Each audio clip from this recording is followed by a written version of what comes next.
Discipline must come before dollars, because without it, money will slip through your fingers as quickly as it comes. The truth is, wealth is not built by luck or by chance. It's built by consistent habits, by order, and by control. You can give 10 people the same amount of money, and in a few years, they'll be in 10 different places financially. Why? Because it's not how much money you make that matters. It's how much discipline you have to keep it, grow it, and manage it wisely. The person who learns discipline first doesn't need to chase money, because eventually money starts chasing them. But the person who ignores discipline ends up wondering where it all went. You see, money is attracted to structure. It stays where there's a plan, where there's direction, where there's purpose. When you're careless with small amounts, you send a message to the universe that you're not ready for more. And the universe listens. It's not about being stingy or fearful. It's about being intentional. When you know where your money is going, you're in control of your financial destiny. Discipline is not a punishment. It's a strategy. It's the habit of saying no to what doesn't matter so you can say yes to what does. Most people lose their money not because of bad luck, but because of bad habits.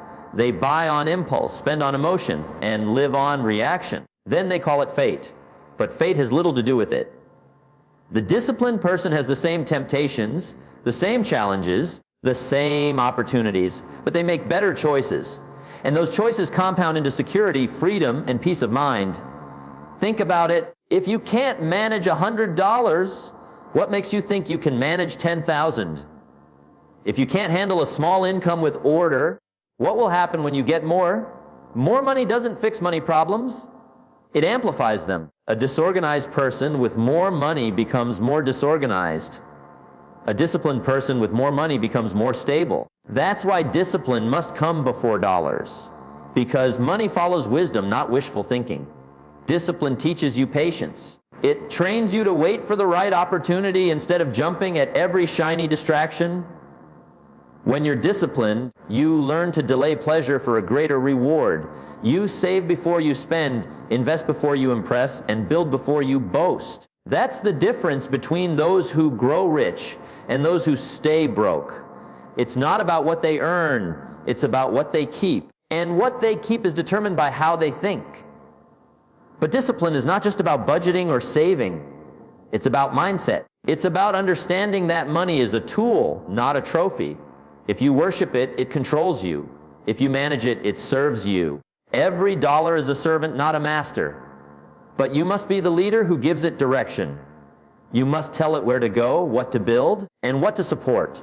Because money left without instruction disappears like water in open hands.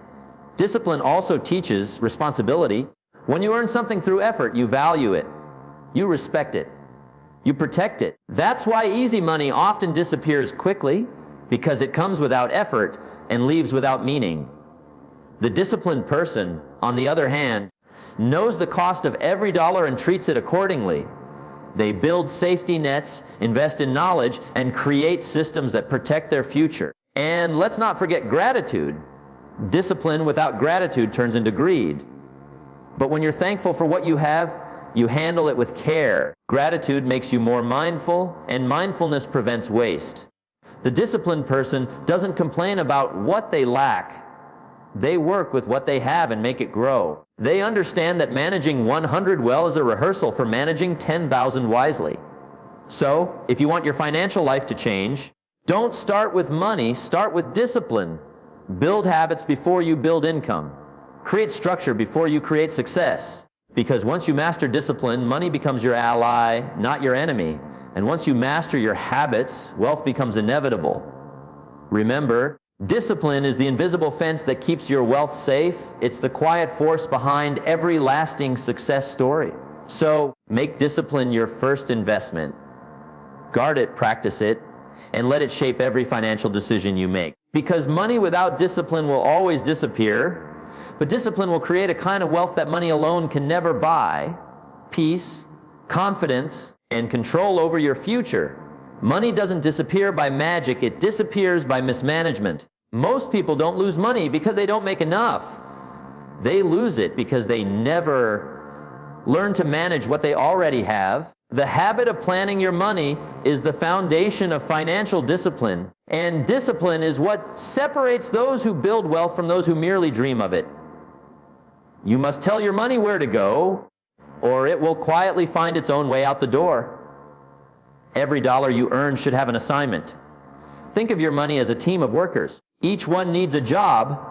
Some will go to pay for necessities, some will go into savings, some will be invested for growth, and some can be used for enjoyment. But never let them sit idle and never let them run wild. When money has no direction, it gets lost. When you don't plan your spending plans itself. Too many people wait until the end of the month to see what's left, and then wonder why there's never enough.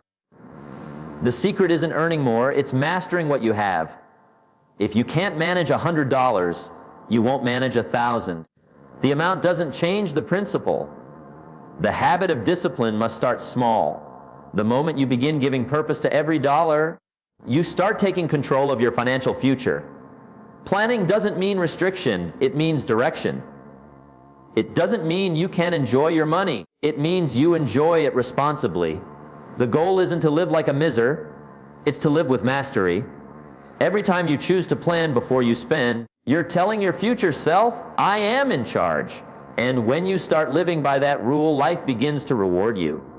You see, money behaves like energy. It flows toward purpose and away from chaos. If your money seems to disappear, look at how you treat it. Do you track it? Do you tell it where to go? Or do you let emotions and impulses decide for you? People who live by feeling instead of principle always end up saying, I don't know where it all went. But those who live by a plan can tell you exactly where every dollar went and how it's working for them. Planning your money requires honesty. You have to face the numbers no matter how uncomfortable they are.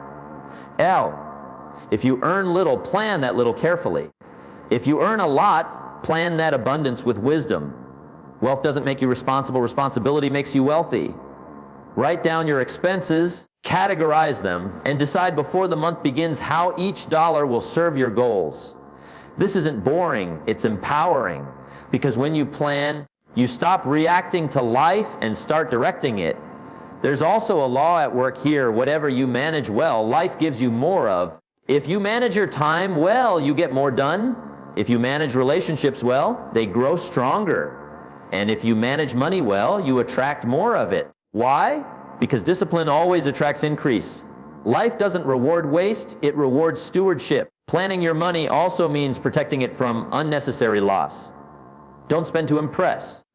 Don't buy things you don't need just to prove something to people who aren't even paying attention. Financial maturity means you no longer use money to fill emotional gaps. You use it to build real security and freedom. Remember, freedom doesn't come from spending more, it comes from needing less and managing better. If you learn to plan every dollar, you'll experience peace that money alone can't buy. You'll stop living paycheck to paycheck, stop fearing the unexpected, and start feeling in control. You'll begin to save, invest, and give not by accident, but by design. Each paycheck will become an opportunity, not a problem. Each dollar will become a tool, not a temptation. So from now on, whenever money comes your way, pause before you spend. Ask yourself, where should this dollar go to serve my goals? That single question can change your financial destiny. Because when you plan your money, you build discipline, and when you build discipline, you build wealth. Remember this truth. It's not how much you make that determines your future. It's how well you manage what you make. A small income with wisdom grows faster than a large income with waste. The person who plans every dollar will eventually lead the one who doesn't. So take control today. Make your money obey your plan, not your impulses. Give every dollar a mission, and soon your money will begin working for you instead of disappearing from you. Patience builds prosperity. That's one of life's timeless truths that never changes, no matter how fast the world moves. In a generation obsessed with speed, people have forgotten that real wealth, financial, emotional, and spiritual, requires time, persistence, and discipline. You can't microwave success, and you can't rush the rewards that only patience can bring. Just as a seed doesn't grow into a tree overnight, money doesn't multiply without consistent, patient effort. Those who learn to wait, to nurture, and to stay steady will always outlast those who chase quick gains.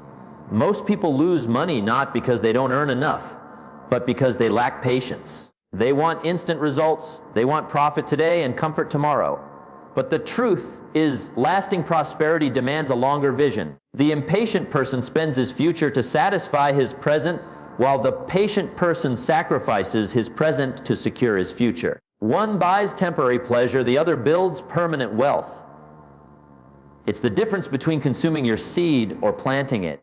Those who eat their seed enjoy a moment, those who plant it enjoy a lifetime of harvests. Every great investor, every successful entrepreneur, every wise saver has learned this principle. Money grows in silence. Wealth doesn't shout, it whispers. It builds quietly, compounding day after day, month after month, year after year. The discipline of patience allows your investments to mature, your ideas to develop, and your opportunities to expand. If you dig up your seed every few days to check whether it's growing, you'll destroy it. The same is true for your money and dreams. Don't disturb them with impatience. Patience isn't laziness, it's controlled energy. It's knowing when to act and when to wait. The impatient mind thinks waiting is wasting time, but the wise mind knows waiting is preparing time. There are seasons in life, times to sow, times to water, times to grow, and times to reap.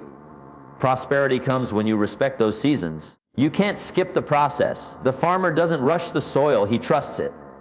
He knows that consistent care will produce the harvest in its own time. The same applies to your finances. If you save today, invest wisely, and manage your money with discipline, time will do its part. Compounding is the silent miracle that rewards patience. A small amount saved regularly will grow into something significant. But it takes faith to believe that slow progress still leads to success. The impatient give up too soon.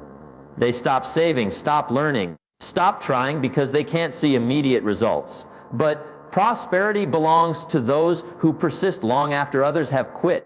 Patience also protects you from costly mistakes, impulse decisions, buying what you don't need, investing in what you don't understand. Chasing trends instead of principles always lead to regret. The patient person studies, observes, and decides only when clarity comes. This calm confidence builds financial stability, while impulsiveness builds financial chaos. Remember, every hasty choice is an emotional reaction. Every disciplined decision is a product of patience. We live in a world that celebrates speed, but forgets the beauty of endurance. Social media shows us quick success, but not the years of discipline behind it. You see the finished product, not the process. But true prosperity never comes overnight. It's not about one big win. It's about 1,000 small, wise choices stacked over time. The person who saves a little each month, who learns before he spends, who resists unnecessary temptation, that's the person who wakes up one day financially free. Patience builds more than wealth. It builds character. It trains you to trust the process, to develop consistency, and to value effort over outcome. It teaches humility because you realize that time, not talent, does most of the work. It teaches gratitude because you learn to appreciate small progress instead of demanding instant perfection. And it teaches wisdom because you begin to understand that prosperity isn't just about accumulation, but about transformation. So, be patient with your growth. Be patient with your money. Don't measure progress by how fast things happen, but by how steady you remain. Every deposit, every wise decision, every moment of restraint builds a foundation stronger than quick success ever could. The wealth you earn slowly is the wealth you'll keep forever. Jim Rohn once said, "Don't join the easy crowd." You won't grow there. The same is true with money. Don't chase the easy money. Chase the disciplined path, the patient process, the steady climb. Because patience doesn't just build prosperity. It builds the kind of person capable of keeping it. When you master patience, time becomes your ally and prosperity becomes your reward. Learning the language of money is one of the most valuable skills a person can ever acquire. Because money, my friends, speaks a language. And if you don't understand it, you'll always be confused by it, just like any language. The language of money has its vocabulary, its grammar, and its logic. Those who master it can communicate with wealth. Those who don't are forever at its mercy. You see, Most people spend their lives working for money, but only a few take the time to learn how money actually works. That's the difference between the person who struggles all their life and the one who builds freedom.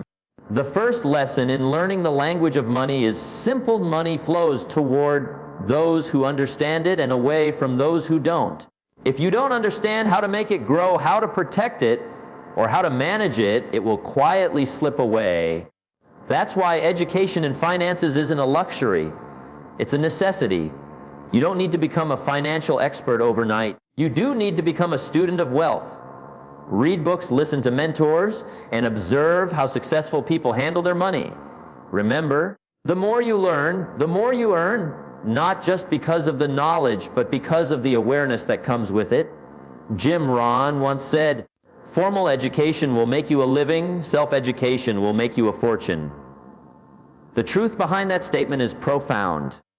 Schools may teach you how to work for money, but they rarely teach you how money works for you. If you want to build wealth, you must take responsibility for your own financial education. Learn about saving, investing, budgeting, and cash flow. Learn about taxes, debt, and interest. These aren't just topics for bankers. They're tools for anyone who wants control over their life. The person who doesn't understand interest pays it. The one who does earns it.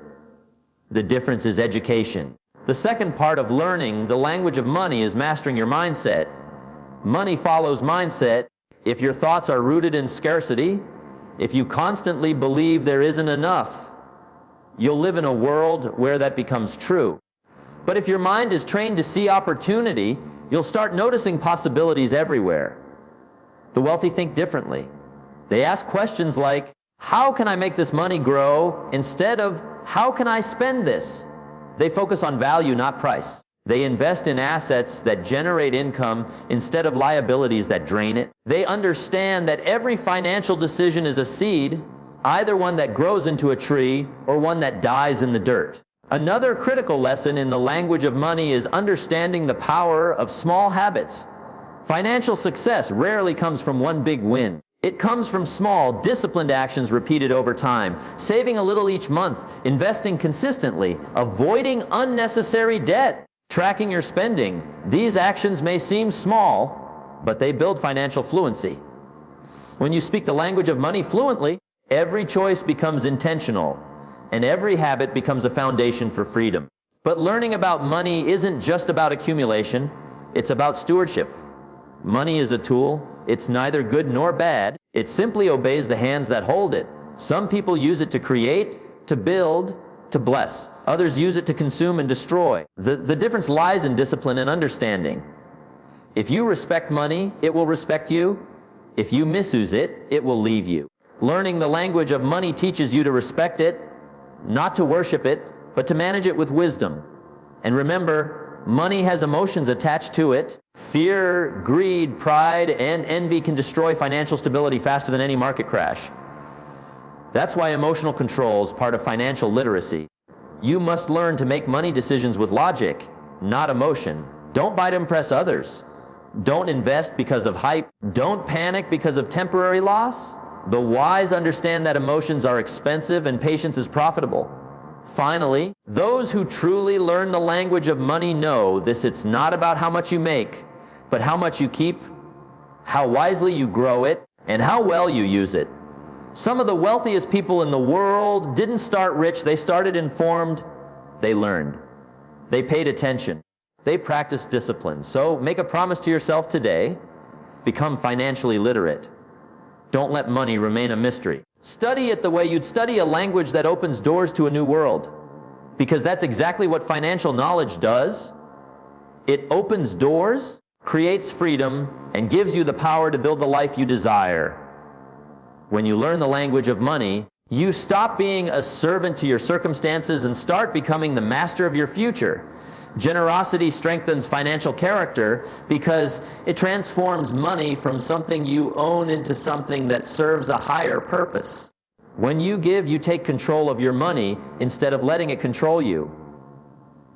You prove that money is not your master, it's your servant. Many people think giving makes them lose something, but the truth is generosity multiplies what you already have. It expands your capacity to receive more wisdom, more opportunities, more abundance. The world has a strange way of rewarding those who give freely with purpose and gratitude.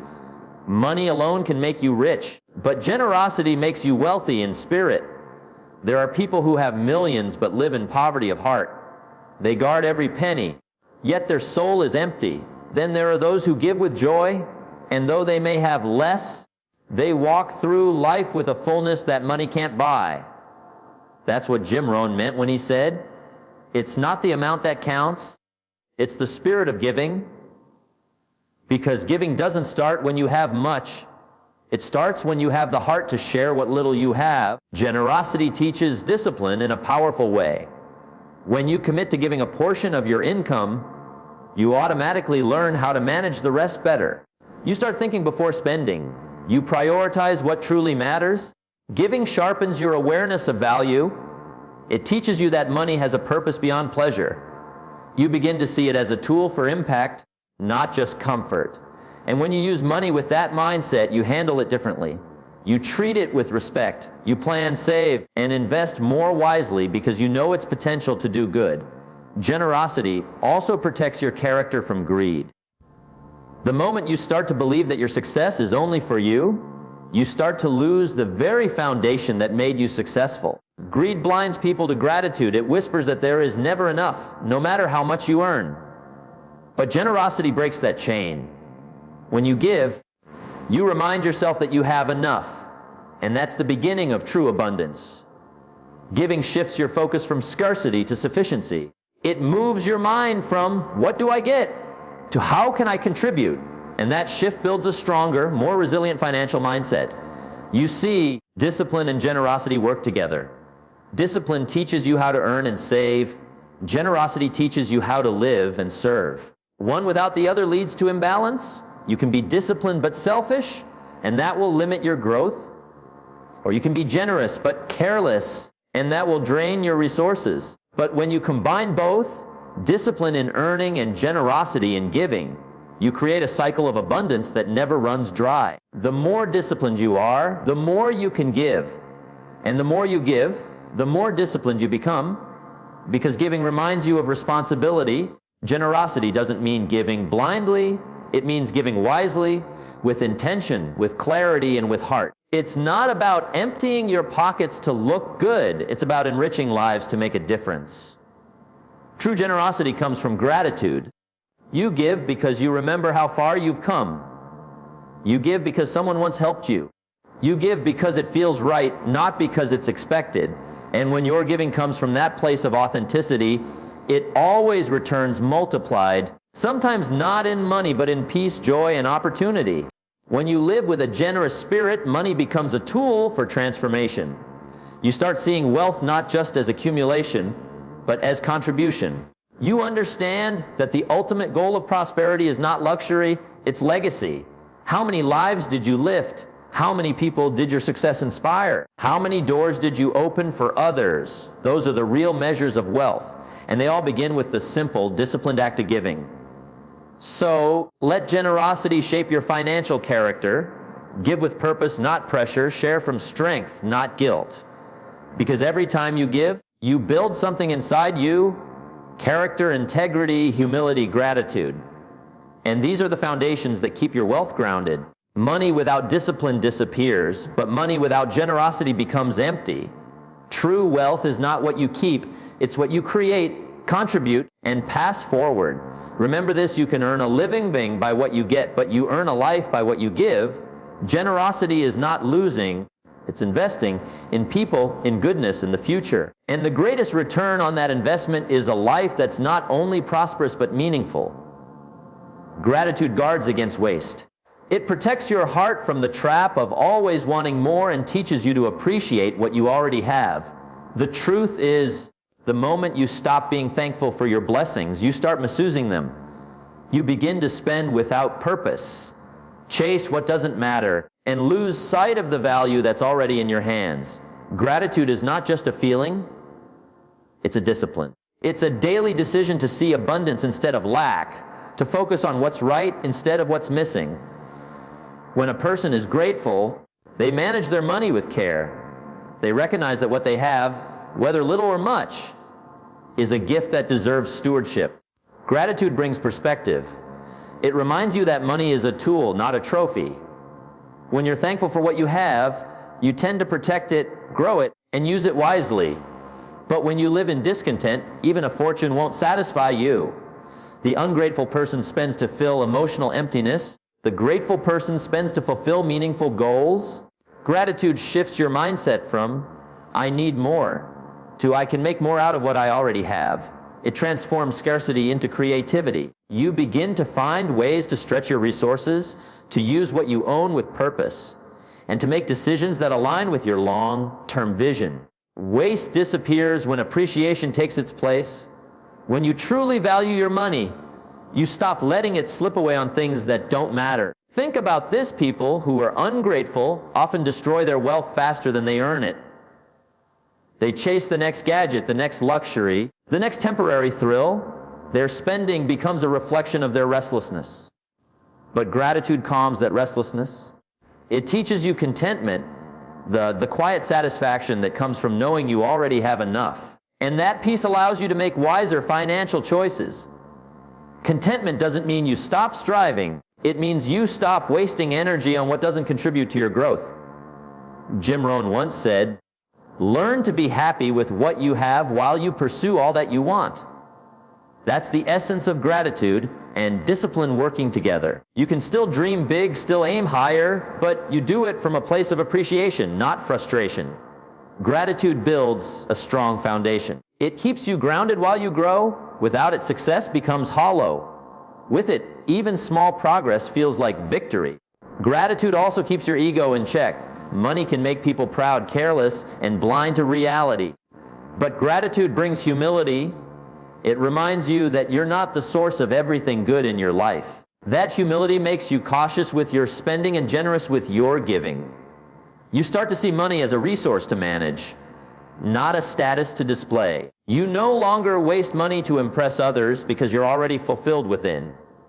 When you practice gratitude, you begin to see value in every dollar. You take joy in saving, investing, and giving because you understand the purpose behind each act. You become more aware of how your financial choices impact your future.